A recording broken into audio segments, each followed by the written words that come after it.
Hello everyone, আমি প্রিয়াঙ্কা। তোমরা সবাই কেমন আছো? তো সকালটাই শুরু করেছিলাম গনুকে দিয়ে, কারণ গনুর হচ্ছে আজ থেকে সামার ভ্যাকেশন পড়ে গেছে।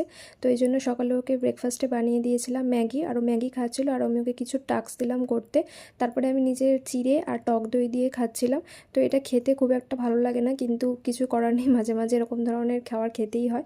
তো তারপর ওকে নিয়ে একটু পড়াতে বসেছিলাম, কারণ সকালবেলা ঘুম থেকে উঠে থেকেই যদি খেলতে বসে তাহলে কিন্তু অভ্যাসটা খুবই বাজে হয়ে যায়। আর ওর যতদিন ছুটি থাকে আমি কিন্তু চেষ্টা করি ওকে সকালে আগে পড়তে বসানো।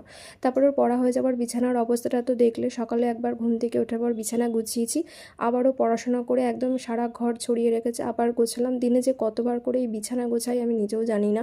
এরপরে আবার খেলনা নিয়ে বসবে, আবার ছড়াবে। তো যাদের বাচ্চা আছে তারাই এই ব্যাপারটা বুঝতে পারবে যে দিনে কতবার করে এই ঘর দুয়ার আর বিছানা গোছাতে হয়।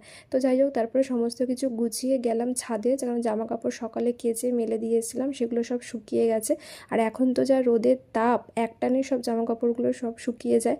আর যেহেতু সামার ভ্যাকেশন পড়ে গেছে, তাই স্কুলের ড্রেস ট্রেস সমস্ত কেচে দিলাম, দিয়ে নিচে এসে ফল কেটেছিলাম আম। তো এখন বসে এই ফলটাই খাবো। তো আজকের মতন টাটা।